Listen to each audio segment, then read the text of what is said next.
Goeiedag geliefdes, kom ons lees Eksodus 7 verse 1 tot 5. Waar die Here antwoord hom: Kyk, ek gee aan jou gesag oor die Farao en jou broer Aaron sal jou woordvoerder wees. Alles wat ek jou beveel, moet jy aan jou broer Aaron oordra en hy moet dit vir die Farao vertel, sodat hy die Israeliete kan laat trek uit sy land uit. Maar ek sal die Farao hardkoppig maak, sodat ek baie tekens en wonders in Egipte kan doen. Hy sal wel nie na julle luister nie, maar dan sal ek Egipte my mag laat ervaar. Met groot reddingsdade sal ek die stamme van my volk Israel uit Egipte bevry. As ek Egipte tref, sal hulle besef dat ek die Here is, en dan sal ek Israel tussen hulle uit laat trek. In Eksodus hoofstuk 7 tot 10 lees ons die eerste 9 van die 10 plaae wat God oor Egipte gestuur het. Ons het in Eksodus 5 gelees dat die Farao sê hy weet nie wie die Here is nie en daarom sal hy nie na hom luister nie.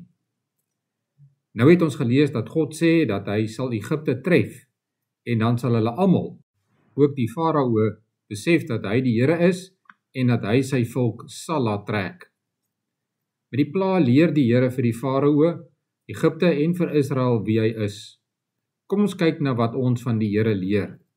Ons kan natuurlik nie deur al die hoofstukke lees tydens hierdie oordenking nie, so daarom gaan ons net Eksodus 9 lees. Dit is die 5de, 6de en 7de pla. Ons lees nou Eksodus hoofstuk 9. Daarna het die Here vir Moses gesê: Gaan sê vir die Farao, so sê die Here die God van die Hebreërs, laat my volk gaan om my te dien. As jy weier om hulle te laat gaan en hulle bly vashou, sal die Here sy mag toon met 'n baie swaar pes onder al jou vee in die veld, perde, donkies, kamele, beeste en klein vee. Die Here sal onderskeid maak tussen die vee van Israel en die van Egipte. Daar sal nie 'n enkele stuk vee van die Israeliete vrek nie. Die Here het 'n tyd vasgestel en hy het gesê hy sal dit die volgende dag in Egipte laat gebeur. Die volgende dag doen hy dit toe ook, en al die vee van Egipte is dood. Maar van die vee van die Israeliete is daar nie een dood nie. Die Farao het navraag gedoen en jou werklik waar, nie 'n enkele stuk van die Israeliete se vee is dood nie. Tog was die Farao steeds onversetlik, hy het die volk nie laat gaan nie. Daarna het die Here vir Moses en Aaron gesê: Skep hande vol roet uit 'n oond en laat Moses dit voor die Farao in die lug opgooi. Dit sal 'n fyn poeier word oor die hele Egipte, en dit sal dwars oor Egipte op mens en dier spere veroorsaak wat aanhoudend etter. Hulle het toe roet uit 'n oond gevat en voor die Farao gaan staan. Toe Moses dit in die lug opgooi, kom daar op mens en dier swere wat aanhoudend etter. Die towenaars kon Moses dit nie eens probeer nadoen nie, want hulle was vol swere. Die swere het op al die Egiptenaars uitgekom, ook op die towenaars. Tog het die Here die Farao nog steeds koppig laat bly. Hy het nie aan Moses en aan Aaron se versoek gehoor gegee nie, soos die Here vooraf vir Moses gesê het. Daarna het die Here vir Moses gesê: Staan môreoggend vroeg op en gaan na die Farao toe en sê vir hom: So sê die Here die God van die Hebreërs, laat my volk gaan om my te dien. Anders gaan ek jou hierdie keer met 'n groot ramp tref en ook jou amptenare en jou mense. Dan sal jy besef dat daar op die hele aarde niemand soos ek is nie. Na regte moes ek nou al my hand uitgesteek het en jou mense met 'n pes van die aarde af uitgewis het. Daar is net een rede waarom ek jou nog laat lewe, en dit is dat ek jou my mag kan wys en my naam daardeur oor die hele wêreld geroem kan word. Nog steeds hou jy jou groot teen my volk en laat jy hulle nie gaan nie. Môre hierdie tyd gaan ek 'n verskriklike swaar haalstorm laat losbars, soos daar nog nooit in die bestaan van Egipte was nie. Laat nou al jou vee en alles wat buite is, na veiligheid bring. Al die mense en diere wat buite is en nie onder dak gebring is nie, sal deur die haal doodgeslaan word. Die amptenare van die Farao wat bang geword het toe hulle hoor wat die Here gesê het haastig hulle slawe en vee onder dak gebring.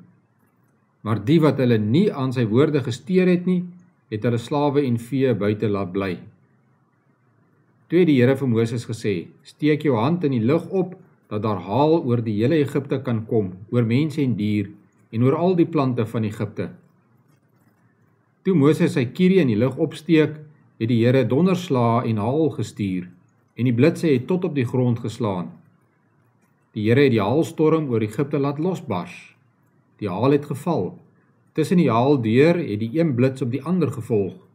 So erg soos dit nog nooit was, vandat daar mense in Egipte woon nie. Die haal het die hele Egipte getref, alles wat buite was, mens en dier. Al die plante is deur die haal weggeslaan, selfs al die bome is in repe geslaan. Net in die Gosenstreek, waar die Israeliete was daar nie haal nie.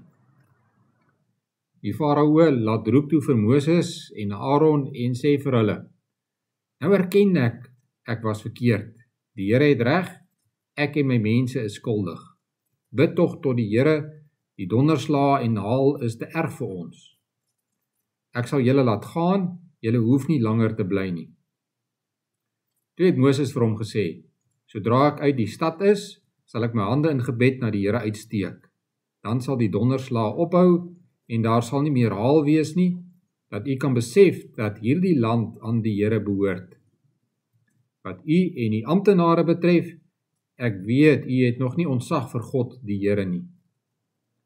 Die vlas en die garsoes is vernietig, omdat die gars in die aar en die vlas in die knop was. Maar die koring en die sorghum is nie vernietig nie, omdat dit later ryp word. Moses is van die Farao al weg uit die stad uit, en hy het sy hande in gebed na die Here uitgesteek. Die donderslae en die haal het opgehou en die stortbuie het bedaar. Toe die Farao sien die reën, haal en donderslae hou op, het hy maar weer verkeerd gedoen. Hy en sy amptenare was onversetlik. Die Farao het hardkoppig gebly en die Israeliete nie laat gaan nie, soos die Here vooraf deur Moses gesê het. Ons lees tot sover uit die woord van die Here. Wat leer ons van die Here in hierdie hoofstuk? Eerstens, God wil hê dat almal hom as Here erken en hom aanbid. God het alles geskep sodat dit tot sy eer moet wees. Hy het die mens geskep om sy verteenwoordiger op aarde te wees, daardeur moet hy verheerlik word. As 'n mens alles tot sy eie eer doen, sal ons hom hoogmoedig noem. Maar God is die skepper en koning van alles. Daarom verdien hy om deur alles aanbid te word.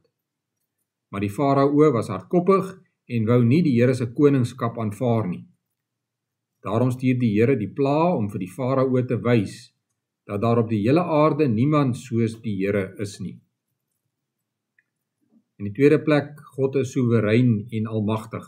Almagtig beteken dat die Here oor alles regeer, hy het beheer oor die hele skepping. Hy is ook soewerein. Dit beteken hy mag alles doen wat hy wil, hy kan alles doen wat hy wil, en hy sal ook alles doen wat hy wil. Ons sien in die pla dat die Here beheer het oor die natuur. Hy verander die Nyl se water in bloed, hy stuur paddas, steekvliee, pes, haal en sprinkane. Hy laat dit selfs in die middel van die dag pikdonker word. God maak dit ook baie duidelik dat hierdie dinge nie per ongeluk gebeur het nie. Ons lees in verse 5 en 6 dat God gesê het, presies wanneer die pes die Egiptenare se diere sou tref, en dit het ook so gebeur. Hy het ook gesorg dat nie een van die Israeliete se diere sterf nie. In vers 18 lees ons dat dieselfde met die haal gebeur het. In die derde plek, God is die redder van sy mense. Ons het reeds gehoor dat sekere van die pla nie vir die Israel getref het nie. Maar die grootste teken van God se redding in hierdie gedeelte is dat hy al die pla stuur ter wille van Israel se vryheid. Hy maak dit baie duidelik dat hy die een is wat sy mense bevry. In die vierde plek leer ons dat God regverdig is. In vers 27 erken die Farao, ek was verkeerd. Die Here het reg, ek en my mense is skuldig. Farao het weer sy hart verhard. Hy het nog steeds nie na die Here geluister nie. Maar hy het nou baie goed geweet wie die Here is en hy het geweet dat hy die straf van God verdien. God is regverdig en elke knie sal voor hom moet buig en elke tong bely dat hy die Here is wat regeer.